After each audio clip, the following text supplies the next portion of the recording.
Okay, I'm back. This is part 7, and I'm going to continue on about the Millennium, which is really something to look forward to, and it's going to be, um, we'll be down here on Earth in our spiritual bodies, and all flesh will be done away with at that time. So even our little fur babies will be spirits. And I just love my little fur baby. There she is. Oh, you know you love me. You know you love me. I just love her so much. She likes sunning herself on the windowsill. Okay, so I'm telling you about my twin sister. Now, there is a type of a meet and greet. I don't know if it's like right at the beginning of the millennium, but I was walking out from the inner court out to the outer court, out to the front in the lawn, out of the gate. And while I was passing through by the choir, and I saw their chamber areas and everything. It's a nice little area. Sorry. Boy, this has been long. Anyway, I hope you can, keep listening. If I'm boring you, I'm sorry. But all of a sudden, I saw my uncle, and he's on my mom's side. Not my real mom, but my adopted mom. And my two uncles are pastors, Lutheran pastors, and it seems like most of the family is just all Lutheran on that side. There's I have two cousins that are, no, one cousin that's a priest, or not a priest, but a preacher, two that are heavily involved in the workings of the church, and my brother, the middle one to my mom, he's somehow became a bishop. But anyway, I was walking out because I was going to do the meet and greet, and he comes up to me. And he's like, hey. And I'm like, oh my gosh, how are you? And he's like, yeah, we're trying to get out the boys from the Gulf. And, I've tried talking to them, and, the other uncle was trying to talk to him. And, they were pretty sure that the youngest one was going to get out, but the middle and the oldest one probably not. And so I'm like, okay.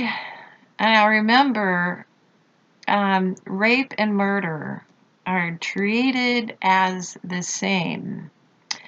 Per se, that you have to have like a special trial, and you have to go up before God, Yeshua, and that the victim is next to Yeshua, and then you have a lineup of the people that they've ever affected in that sin.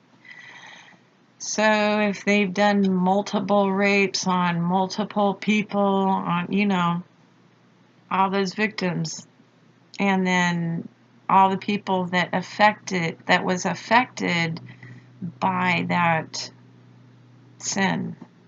This isn't for all sins, okay? Usually in the Gulf, if you're in the Gulf and you just didn't know the truth, you can just walk out. Okay?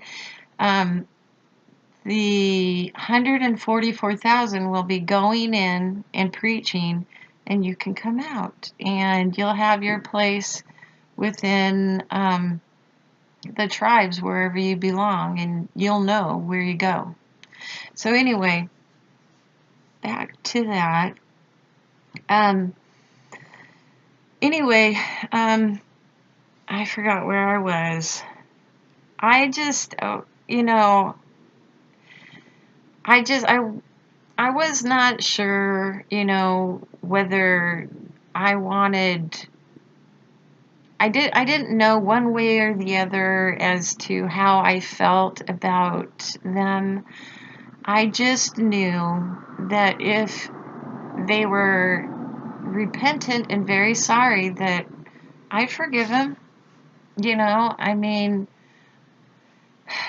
everybody sins, and like I was saying in the last video, that there are evil spirits, and this flesh is very weak, and even murder can be forgiven if the murderer is truly repentant. So the only unforgivable sin is if you're one of the very elect and you do not allow the Holy Spirit to speak through you when you're delivered up. That is the unforgivable sin, and you cannot have any forgiveness. But so there's different types of sins and places you can go. Anyway, so I was like, okay. I saw my cousin there, my two cousins there. They were walking by, and I was like, whoa. I don't know. They were like in the outer court. So I don't know what position they had or anything, and I didn't talk to them. Anyway, I didn't have a chance to talk to my other uncle. He was really busy. So I said, well, I'm going to go out now, and walked out, and my family were in groups in a line. So the first person that I saw was my biological mom. And so I talked to her for a little bit, and she seemed really sad. I don't know why. Of course, my twin wasn't there at that time, and my other real biological siblings weren't there, and I know what they look like, so I may be able to go and get them if they want to come out. I don't know how that works because I was adopted and she gave us up, but I'm still going to see her. Now, my biological father I did not see, and I don't know. And I did not see my great-grandfather, like who I was telling you about in one of the first two videos. Because he killed himself. I didn't see him in the lineup, and I don't know, because I was only 2 when he left, I don't know if I would be able to go in and talk to him. But, or whether he knows the truth about anything, I don't know. So just leave it to that time. I mean, if I can go help him, I will. If not, then, leave it to the other preachers. So, anyway, so my mom was a little sad, and she was just alone, and I kind of felt bad for her. Then, the next one I saw, was my adopted mom and my grandma and kind of that side of the family. I think I saw my grandpa there too. It was kind of, there was a group of people there. Anyway, my mom was saying that she is trying to get my uncles to go in and talk to them and get the boys out, and she really hoping that the youngest one was that he had the most hope for getting out, but the two others, I guess the oldest one, he just flat out said no, according to her. So, I mean, there are people that will choose not to come out. So, anyway, I talked to my grandma a little bit. Then I went to the next group, which was my adopted dad. Him and his two kids were there waiting for me. And my dad was really super surprised to see me. Like, I was like super tall. And I wore this outfit. I had like this hat on. And these clothes that had like a breastplate on. It was really super heavy. I felt like I was clanking around, you know. Anyway, he was surprised, and he's like, wow. And I'm like, and I don't know. I could tell that he still felt the same way about me, regardless of where we were, and he was not a good person, you know, as far as, I don't know. I mean, people are people, and people will be the same as when they were on earth in the flesh. So he treated me the same. And his son was on the ground, kind of cowering, because, well, there's twice where, like, attempted murder.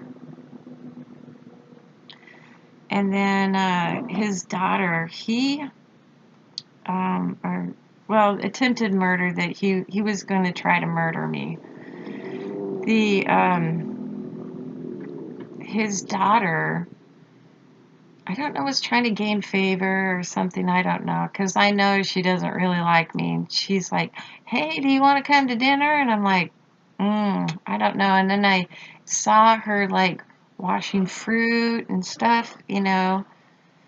And I said, well, okay, you know, because that was kind of nice to make dinner, you know, if you're going to invite me. Butters. I saw his tail. Anyway, that ended, and as I watched them go back, it was these rolling hills, green, and just walking back to where their property was or whatever. It was beautiful and amazing. I don't know, I was just kind of in awe because the lighting, and it was really cool. Let's see, then I saw like friends and stuff like that, and let's see, I don't know, I had seen where there's like festivals where people, well, even the nations will be coming and having festivals, and it'll be really fun. There'll be like a lot of teaching and just, you know, talking, and, you know, it's kind of a vacation in a way. And then I actually did see like people being able to take vacations. That's kind of weird. I don't know. Um, it's like for like teachers, the people that are living in the very inner court get like 2 weeks, 14 days of vacation, and they rotate that. So it starts at a list and it goes down. So the people that are left have to pick up the work that the other person, is leaving. So taking care of their load too. So, there's going to be a lot of work, but it'll be worth it. And it only lasts 1,000 years. So, and time in the millennium is a lot different. We see things a lot differently. So, let's see. It was time for me to go back. Oh, wait. Then I had seen the long white table. It was so long I couldn't see the end of it. It had a white tablecloth, and the table was all set, and there's chairs, and I went and sat down. And right when I sat down, the oldest boy, my mom's oldest son, was like right there at the front of the golf, and he was accusing me of all sorts of things. And I was just like, this again? Well, and it says in the Bible that we will eat in front of our enemies. And so I guess he truly was an enemy. Anyway, Yeshua saw that, he was really bothering me. So he said, get back into the outer court or outer darkness and stay there. And then he was just really nice to me, kind of picked me up. And then it was like time to go back and talk to Yeshua again. And we're walking down, met up back onto the garden area. And I think what I do, since it's almost 18 minutes, I'm going to pick up next part, which goes outside the millennium, and it goes to a different time. So I think what I'll do is upload this video and start a new video, because it really does take a long time to get these uploaded. Okay, so the next part is coming.